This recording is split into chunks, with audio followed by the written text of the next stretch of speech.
Welcome back to another episode of ROC Boys Football. The fellas heading out to the Big Ten to cover probably the most intriguing matchup we have this week as Ohio State goes on the road, something we haven't seen them do much this year, and probably one of the better environments in the country, going into Beaver Stadium in Happy Valley to play Penn State.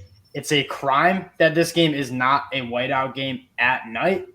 Obviously, Fox, big noon kickoff, they got to get the money. But this game would be so electric if it was a 7:30 kickoff with the whiteout. Again, that's all good. It's still going to be a very, very good game. Before we get into it, though, I just want to say thank you guys for the support you guys have shown the channel. Again, if you guys like the content, you like talking ball, you like talking Big Ten college football, consider subscribing. Over 2,000 subscribers. That is absolutely insane, and the support you guys have shown absolutely means a lot. Dill, I'm going to kick it over to you. Let's hear some early takes on this game here. Yeah, I think, as you know, Penn State's coming into this as a pretty big underdog, as they should. I mean, Ohio State's the better football team. I think no one would argue. Having said that, Penn State, their ability to slow big plays down on the secondary and make plays and stop teams from passing with essentially probably one of the best cornerbacks in the country, surrounded by some other really good players, I think does present some bit of a challenge for Ohio State. Yeah, and you mentioned Iowa kind of showed the blueprint of stopping this Ohio State offense. You look at the scoreboard, and they put up 54 points, but the amount of drives, the amount of short fields Ohio State got due to Iowa just complete incompetence on offense, whether it's fumbling, throwing interceptions, going 3 and out. Ohio State only had 360 total yards in that game. Like, this wasn't an exceptional offensive showing for Ohio State. And what does Iowa do really well? They keep everything in front. They limit those big plays. And if Penn State can do that with some really, really talented cornerbacks and safeties, I mean, you look at Joey Porter Jr., Kalen King, Jair Brown, some of the best, that might be one of the best secondaries in the country. They're only allowing 52% completion percentage. That seems to be the key for this matchup. If Penn State can kind of slow down that explosive passing attack, Penn State's going to hang around this game. Well, that's the thing is you want to be able to get Ohio State into the red zone without scoring touchdowns. And that's where they struggled mightily against Iowa is they just couldn't punch the ball in the red zone. And when you compress the field, it does take away some of their advantage with the athleticism and the speed they have on the edge and just the scheme they want to run, which is a lot of predicated on getting guys open in space. So I think that's where you can see Penn State. If those corners can play really well, those safeties can play really well, not have blown coverages or not just get beat for 50-plus yard touchdown type plays, I think that at least gives them a chance. Because, again, if they can make Ohio State kick field goals, they can win doing that. Yeah, now, this Ohio State team, they're the best offense in the country for a reason. They're averaging 50 points per game for a reason. They obviously have guys like Emeka Egbuka, Marvin Harrison Jr., Jackson Smith-Njigba, but can't believe I'm saying his name third. Julian Fleming as well, Cade Stover. It's a loaded team, but they also have very talented running backs behind an improved offensive line. I mean, TreVeyon Henderson might be the best running back in the country, maybe next to Bijan Robinson, but Mayan Williams is probably a top 10 running back as well, averaging 7 yards per carry. He's an absolute bowling ball. This Ohio State offense is very complete. But Penn State, this is one of the better defenses we see in the country, both in the secondary and in the front seven. They struggled against Michigan, stopping the run, letting some explosive plays up. Now, they had a very good rebound game against Minnesota. That seems to be the key for Penn State is limiting those explosive plays. Ohio State's going to move the ball. But what you said it, when they get inside the 20, holding the three points, and you're going to find yourself a chance to win this ball game in the fourth quarter. Yeah, and the issue I kind of have for Penn State on defense is I think last year they would have been a tougher matchup for Ohio State realistically because last year Ohio State really didn't run the ball all that effectively against the good teams. Yes. And TreVeyon Henderson was still great, and he still did his thing. But I think when they got into the crunch time, they did struggle a little bit to run and play that physical style.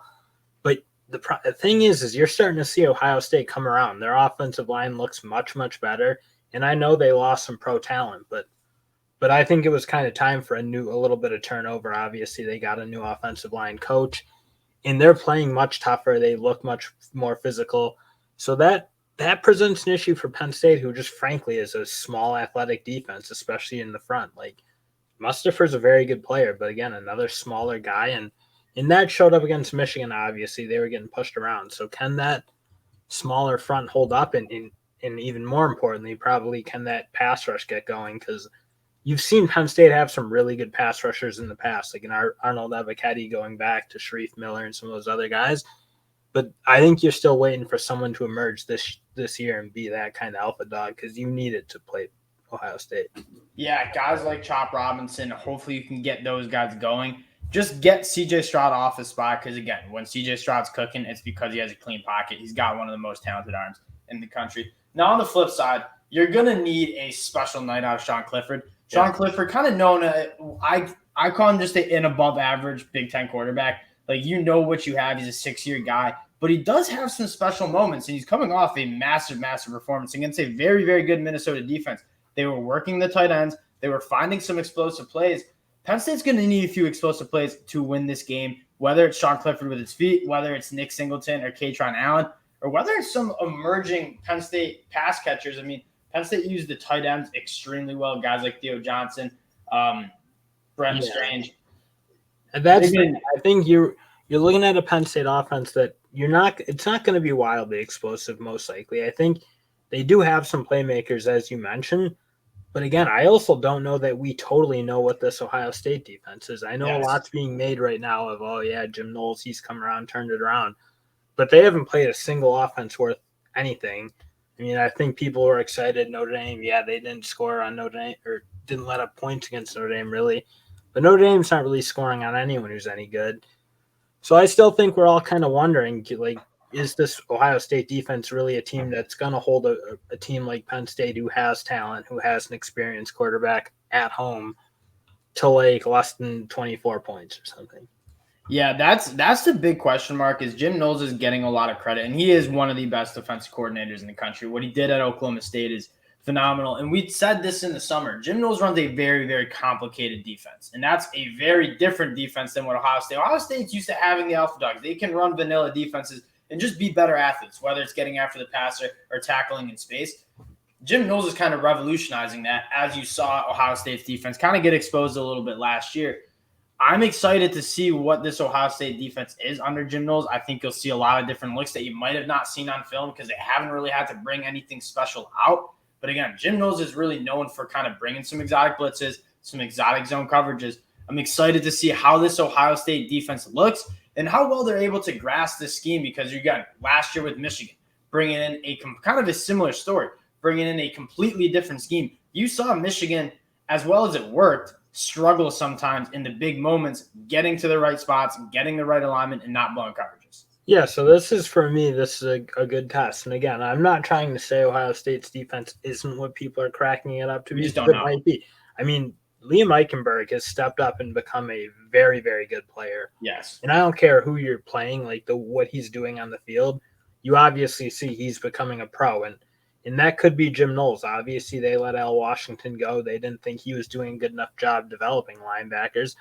And maybe Jim Knowles is turning it around. He's coaching these guys to kind of play up to their potential where they definitely were not last year. And again, if you can get those guys going, that number 52 playing defensive line, I'm blanking on his name. Michael Hall Jr. has been he's becoming really good. I think the edge rushers, Jack Sawyer, you're starting to see emerge to be a very good player. So I think this Ohio State defense might be as good as advertised, but I still think you want to see improve it against the team with Penn State, a much improved offensive line and some good weapons and backs elsewhere. Yeah, I feel that. So, Dill, to the pick. Penn State, home dogs, 14.5 points. Where are you heading with this? I guess if you're going to ask me, and I wouldn't do this because I don't love it, but I don't totally think Ohio State's going to cover 14 points. That's a lot of points for a home team. And again, I think Penn State's really pretty good. I think people are way down on them because Michigan slapped them around a little bit, but Michigan's also really good.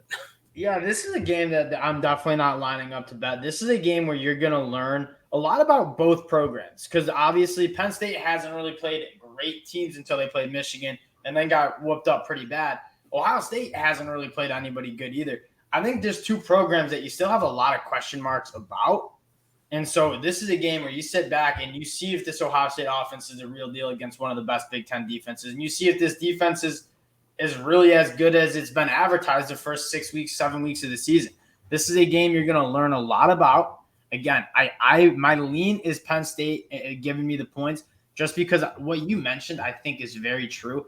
This Penn State defense lines up really well with how you got to stop Ohio State. I think they have the dogs to deal with the wide receivers on the outside, guys like Kalen King, Joey Porter Jr. If you can force some turnovers, which Manny Diaz, again, as bad of a head coach as he was, he's a very good defensive coordinator. He brings pressure, and this Penn State team is forcing 2 turnovers a game. If you get 2 or 3 turnovers, you get some short fields, you get some points on the board, and you hold Ohio State in the red zone, I think this game is going to be kind of closer than you expect. You know it's going to be very, very rowdy in Happy Valley as well, coming off an electric win at night against Minnesota.